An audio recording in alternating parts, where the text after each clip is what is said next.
The void between galaxies was a place no civilization willingly crossed. Light itself seemed hesitant to travel that far, and even the bravest explorers avoided the endless stretch of nothing. But from that same nothing, a fleet emerged, thousands of vessels gliding forward without a whisper, their hulls worn smooth by millennia of drifting through darkness. Commander Jean Seo stood inside the transparent dome of the flagship Endurance, hands clasped behind her back. The Milky Way hung ahead like a coiled storm of stars, growing larger with every passing hour. Her reflection, dark-eyed, long-braided hair streaked with silver, hovered like a ghost against the swirling galaxy. "Outer markers coming into range," reported Lieutenant Park Min-jun, his voice steady but charged with emotion. "After 60 millennia, we are finally home." Home. Jean Seo let the word settle in her mind. Even after hearing it all her life, it still felt unreal. Every child born in the fleet grew up with the same history burned into their hearts. Humanity once lived on a blue planet rich with oceans, forests, and sky, until the Krell Dominion set it ablaze. The story was older than any living memory, passed down through 3,000 generations.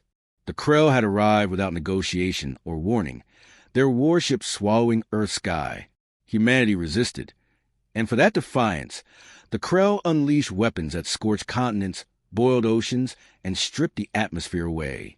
A whole world reduced to ashen days. But a handful had escaped.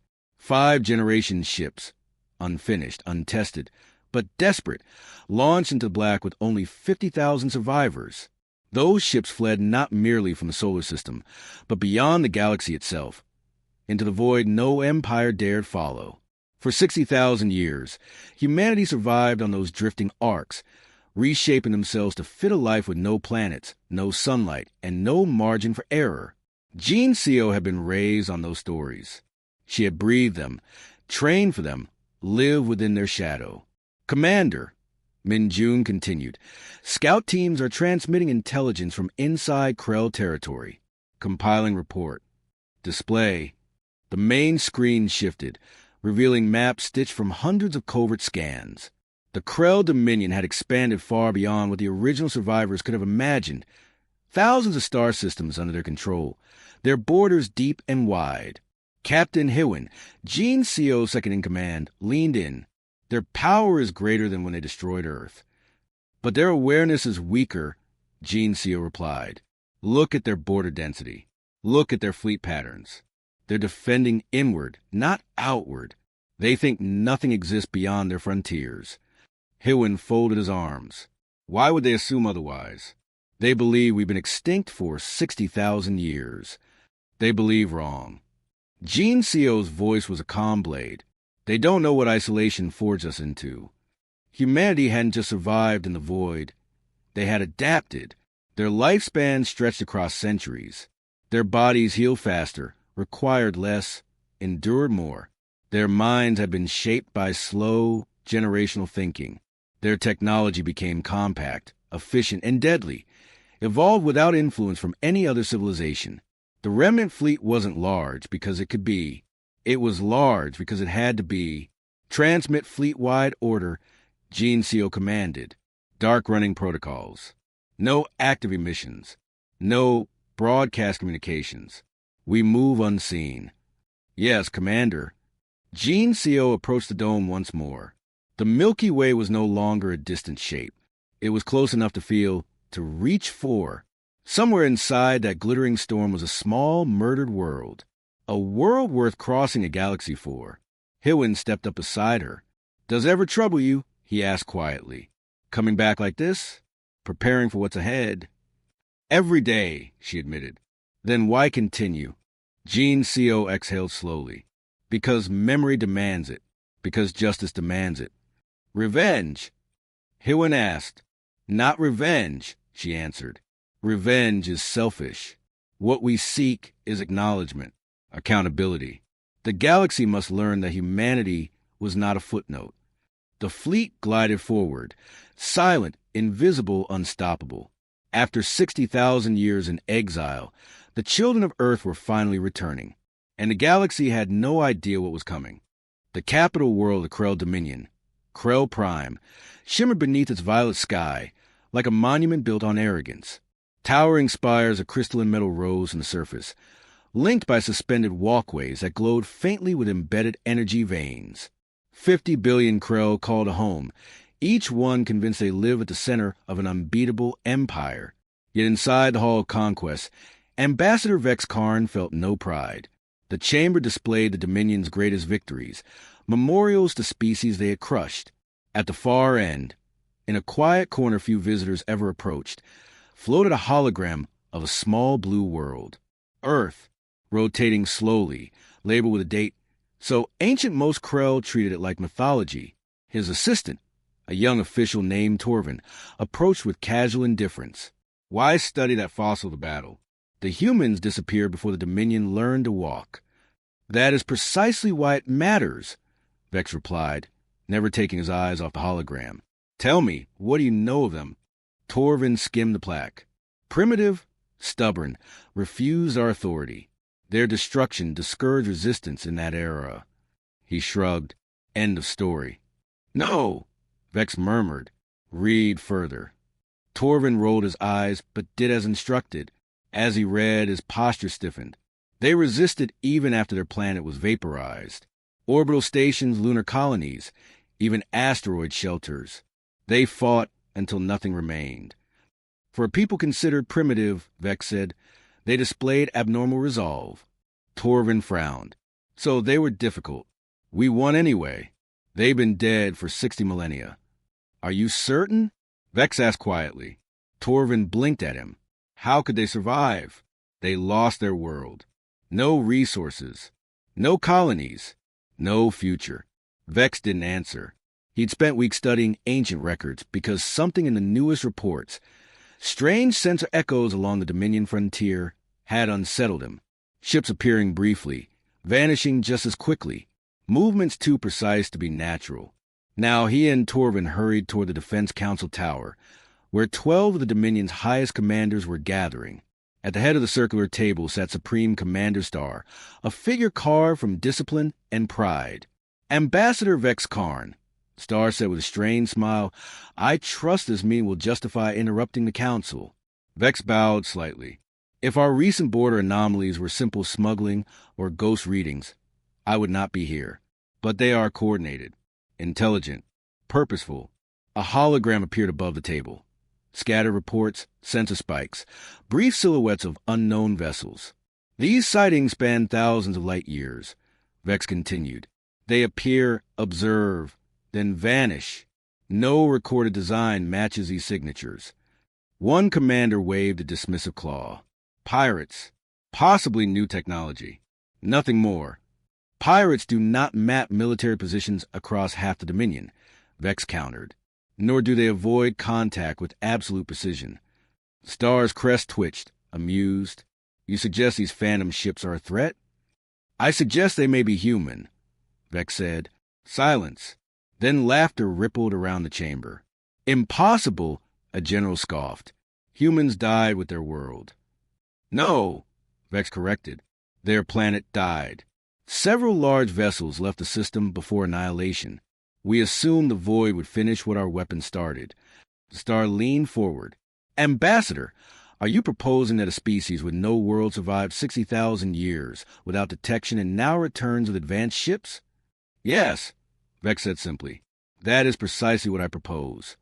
The Star's smile vanished. You're chasing ghosts, old friend.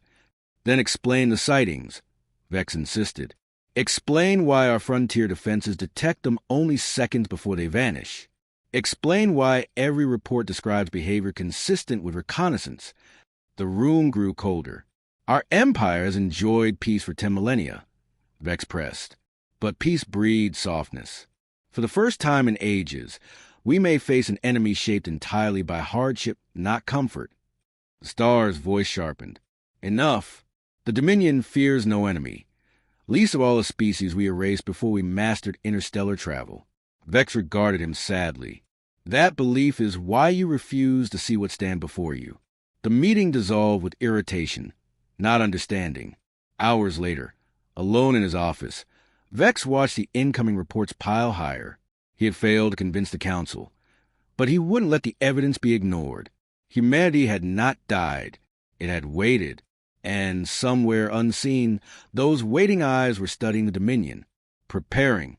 The Krell Military Complex Station in Sector 712 was considered a fortress by Dominion standards. 3,000 warships rested in its docking arms. Tens of thousands of personnel worked inside its armored rings, and enough firepower waited on standby to erase entire civilizations. To Commander Reltok, the base was untouchable. He learned the truth at 4 o'clock station time. One moment the surrounding space was empty, silent, routine, predictable.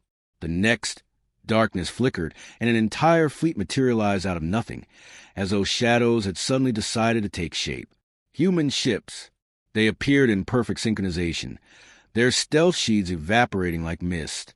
Their hulls absorbed light instead of reflecting it, turning them into ghost silhouettes drifting through space. Before any alarm could fully register, the first volley struck. A ripple of pale fire lanced through the void.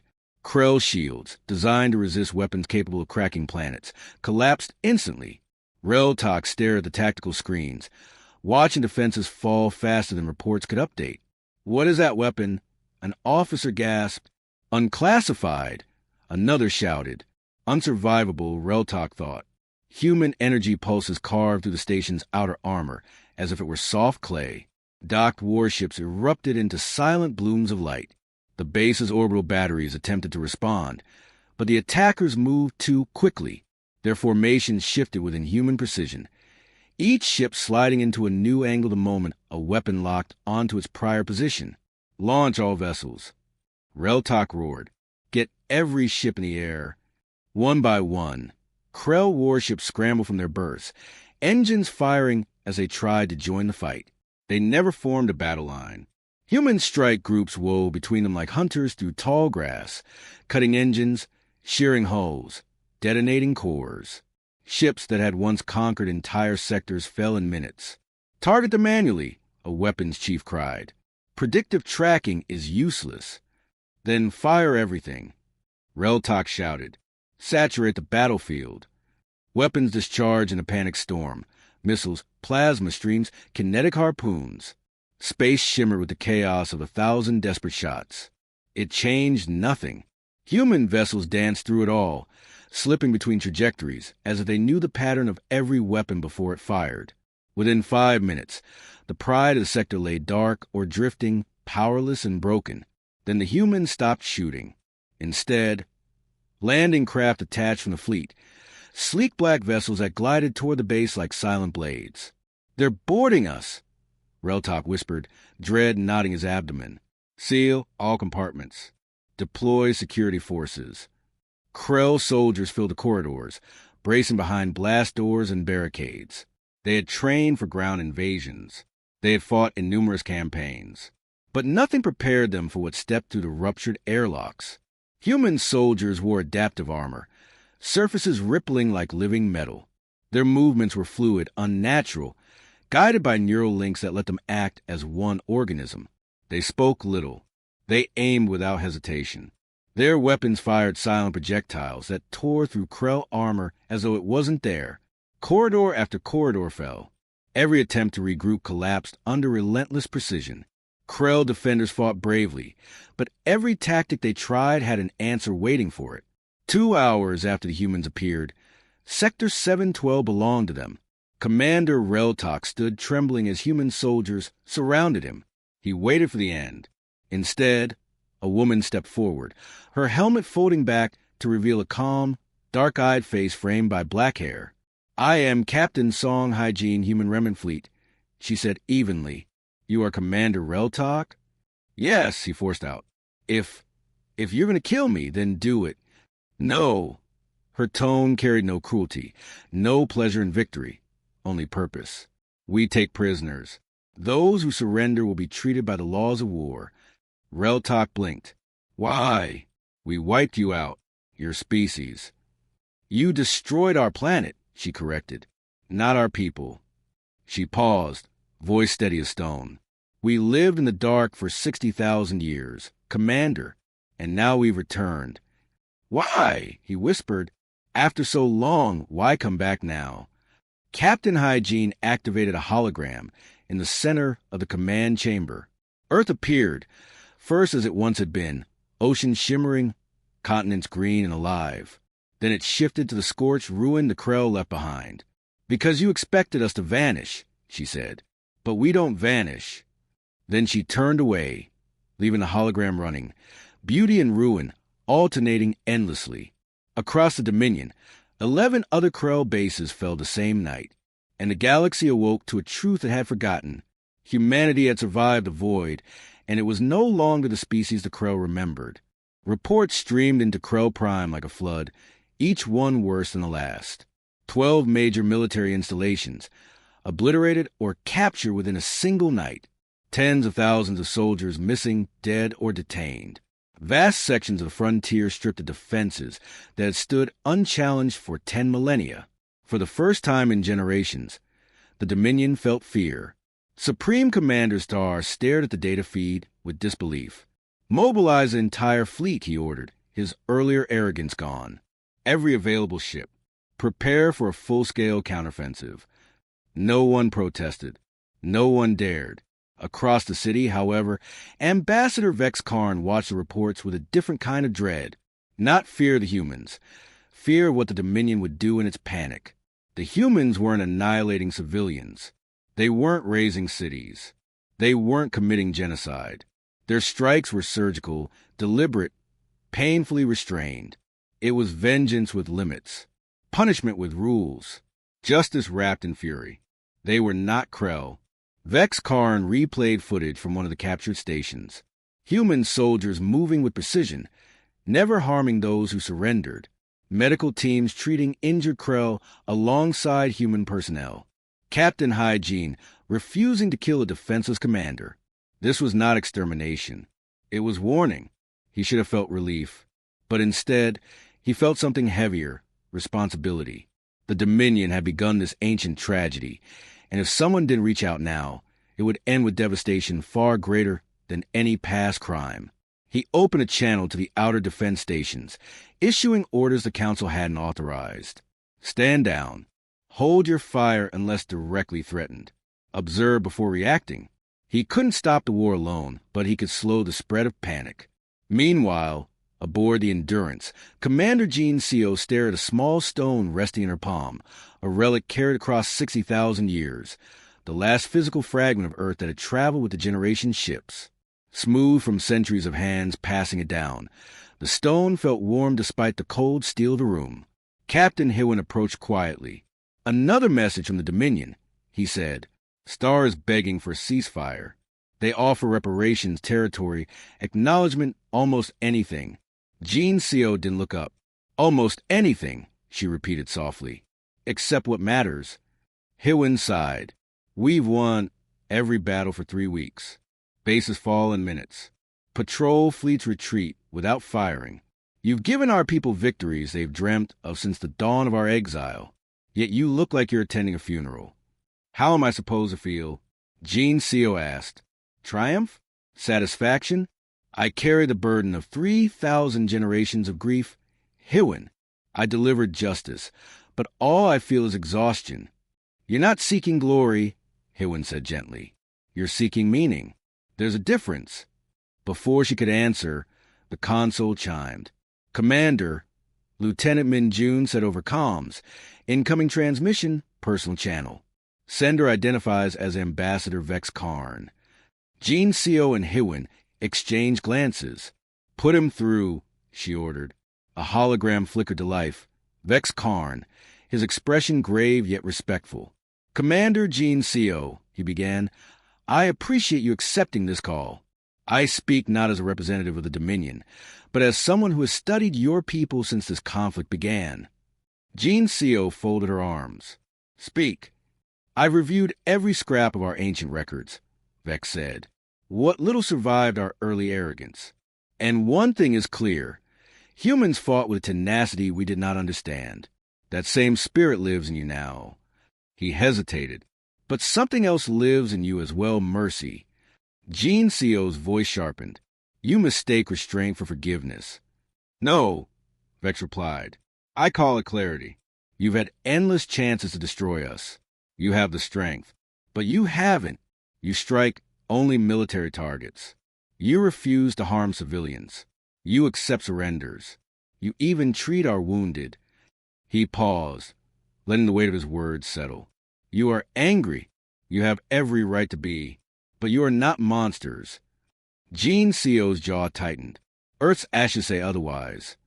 That, Vex said, is why you must come to Earth. The room fell silent. Earth still exists, he continued. Ruined, but preserved. The Dominion keeps as a memorial our greatest shame. If you are to decide our fate, you must stand upon the ground your ancestors died defending. Hywin bristled. Seeing its destruction will only fuel our rage. Or, Vex countered, it will help you understand what you truly seek. Revenge? Justice? Or something neither of us has words for yet. Gene Seo closed her eyes. For decades she trained for this moment. For centuries her ancestors had imagined it. For 60,000 years humanity had carried the memory of Earth like a wound. And now she was being asked to face it. After a long silence, she spoke. We will come. The call ended. Hywin exhaled. Are you sure? No, Gene Seo admitted. But uncertainty is better than blind rage.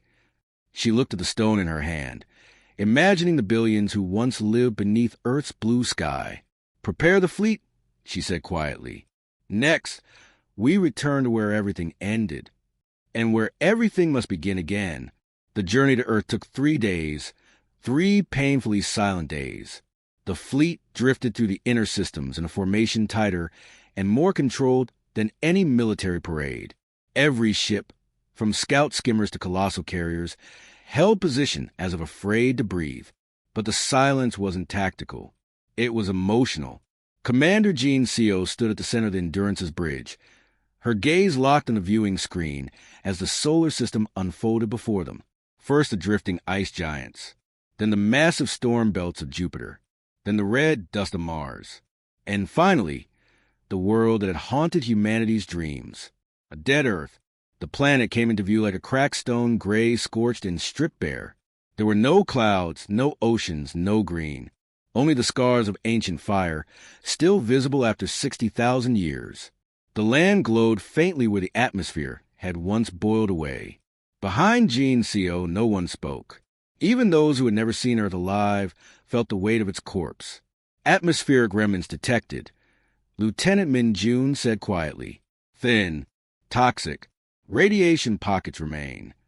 Just like the archives described, Captain Hywin murmured, worse, maybe. Gene Seo swallowed hard. She had prepared for this moment her entire life, yet she felt utterly unprepared. No story, no simulation, no inherited memory could prepare her for the sight of a planet that died screaming. A faint holographic shimmer appeared. Ambassador Vex Karn. Commander, he said softly, we have withdrawn all Dominion vessels as promised. Earth's orbit is yours. I will meet you on the surface. Very well, Gene Seo replied. We land immediately. The Endurance descended through the thin remains of Earth's air. Dust swirled against the hull like drifting ash. The landing zone had once been the eastern edge of a human megacity, New York, according to preserved records.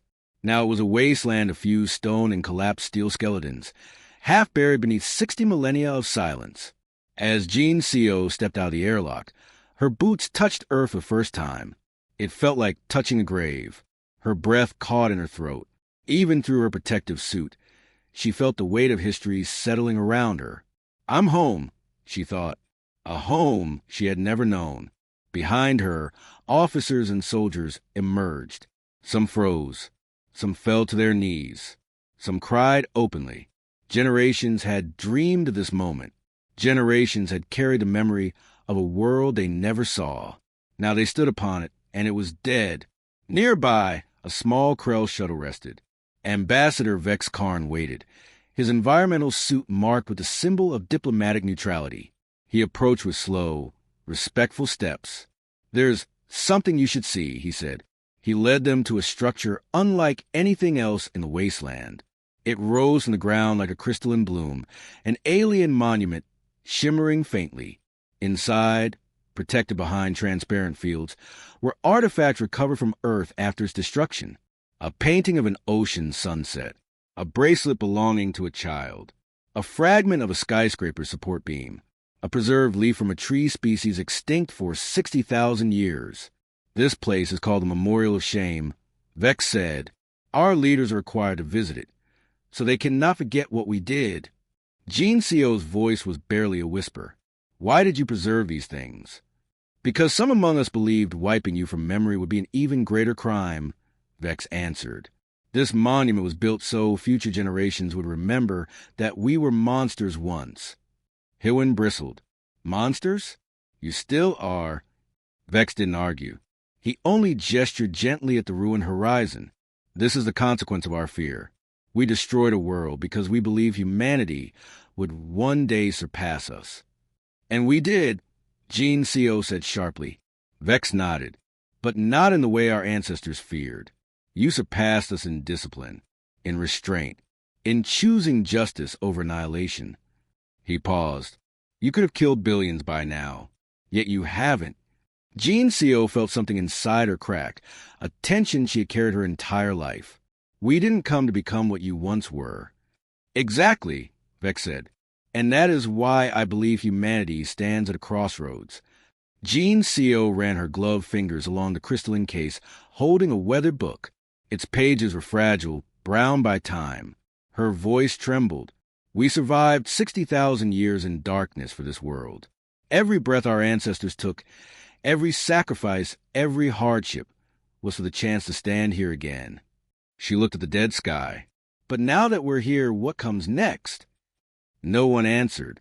The question hung over them like a challenge from history itself. For a long time, no one spoke. The dead world stretched endlessly around them. Cracked plains, melted city structures, shadows of a civilization burned away before it ever reached its peak. Humanity had carried this image as a wound for 60,000 years, but seeing it with their own eyes made that wound bleed anew. Commander Gene Co stood at the edge of the Krell-built memorial, staring at a piece of Earth's shattered soil encased in crystal. Her gloved fingers rested against the transparent barrier. "This planet died because we refused to bow," she whispered. "Our ancestors fought until the last breath. Some died believing no one would ever return to avenge them." Captain Hywin stepped beside her. They couldn't have imagined this. Humanity returning not with rage, but with hesitation. Gene Co breathed slowly. "Hesitation is all that separates justice from destruction." Ambassador Vex Karn watched them carefully. "Then perhaps your hesitation is your greatest strength." Hywin turned sharply. "Do not mistake restraint for weakness." "I don't," Vex replied. "I fear what you're capable of. Any rational species would." He looked at Gene Co. "But I also believe that if you wanted the Dominion dead, it would already be ash." Gene Co studied him. "You understand more than your leaders." "I understand consequences," Vex said. "And I understand what happens when fear governs decisions. That is what destroyed this world. Not hatred. Fear." He gestured out at the desolation. "My ancestors feared your potential. They feared losing control. And so they unleashed a weapon that still stains our history."